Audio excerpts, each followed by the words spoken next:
Hey everyone, I just wanted to welcome you to the group. And I saw this quote earlier today, this meme, relax, it's all good. So I've said that to myself a few times, even after going to the grocery store, which was, it's not bad here, but it gets you thinking about more important things in life. So what I want to do with this particular video is I'm going to go through some of the questions from today. And I do have plans on doing some live streaming later. I'm going to try to schedule those accordingly.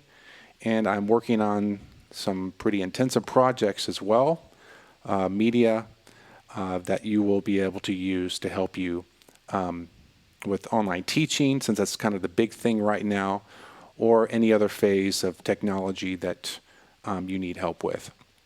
So let's get into the questions here. And I'm just going to briefly address them because I am going to be live streaming a lot of this right now, but just off the top of my head here. All right, so Nicole mentions not being able to play duets. And yes, that's a big thing due to latency, the delay in sound. Usually ranges about a half second, sometimes to a second. So let me talk a little bit about latency, just in broad terms. We have latency because audio signal just can't simply travel fast enough.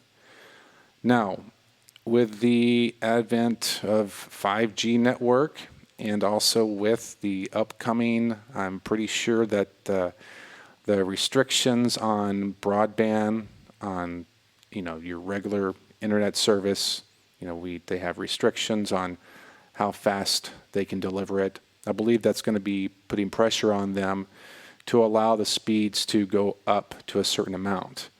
And theoretically, I had a conversation with an engineer friend of mine.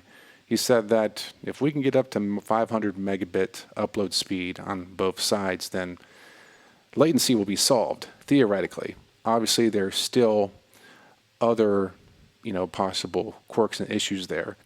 Now, there are things that you can do to work around latency, and I will definitely be digging deep into that later on this week. So let's see what else we have here. Okay, Jermaine says, getting parents to value this option and not feeling that they're being shortchanged. Yeah, that's a great thought, and I put a lot of thought into this too before I moved and approached my parents with the idea of doing this, and my adult students as well.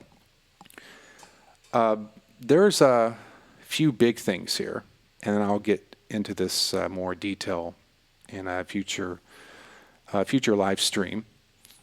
You get to see them in their practice environment, which is huge. You don't get to do that unless you're a travel teacher. And so there's so many positives there. B, the kind of the interconnectivity with the information and being able to do things digitally and stay connected that way.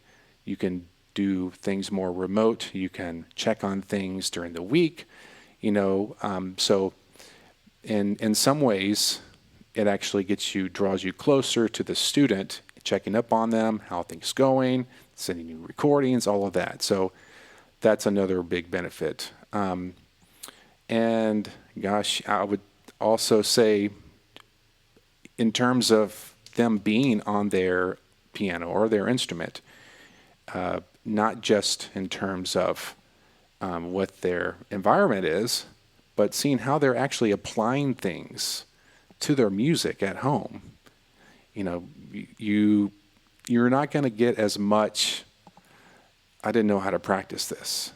And so that also gets us to the video lessons when you do online lessons. So there's so much.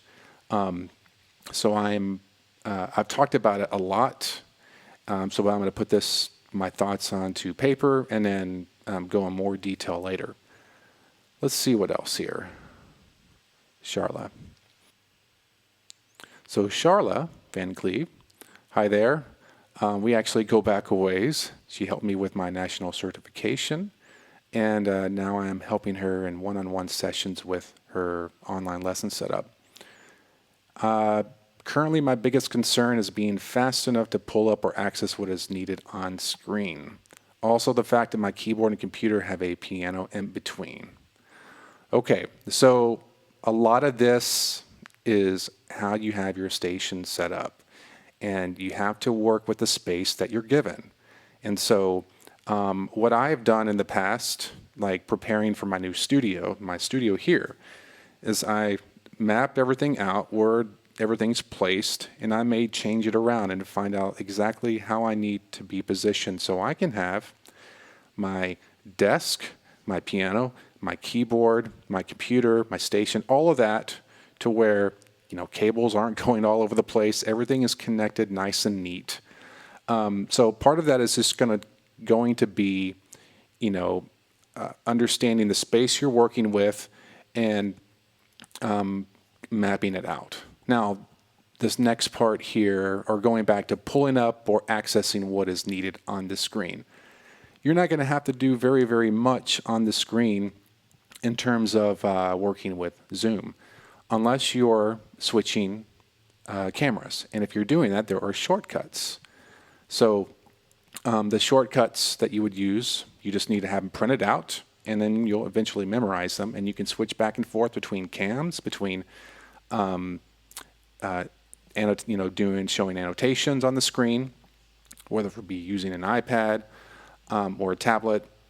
So you'll definitely get used to that. I would say consider printing out the shortcuts so you're not having to go back and forth up to the file menu.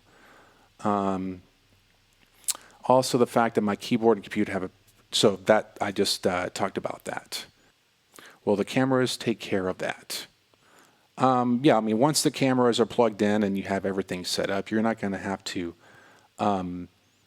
do anything with the cameras. Now, I will say, I know that in her situation, she has to make it more portable, but I hope that in most cases, you can leave everything as is, because these webcams, you barely move them, and you know, they can be hard to get back in place, especially if you are a little bit obsessive compulsive in terms of the keyboard being exactly flat with the bottom of the screen, you know, if you're doing over-the-top images. And how much will I need to be actually on the computer? This is really all about your workflow. It's all about how you teach. Do you take notes during the lesson? Or do you take mental notes? Or do you take notes after the lesson? Me, I take some notes during the lesson as we're talking or observing, and then I finish up afterwards. So you don't really have to be at the computer that much, only for like switching screens and taking notes. Or if you're using like a cam software, like I'm using now, and switching what we call scenes. So, all right, I'm going to get back to it, and feel free to chat and bring it on. Let's get all these questions out in the air. Help formulate, some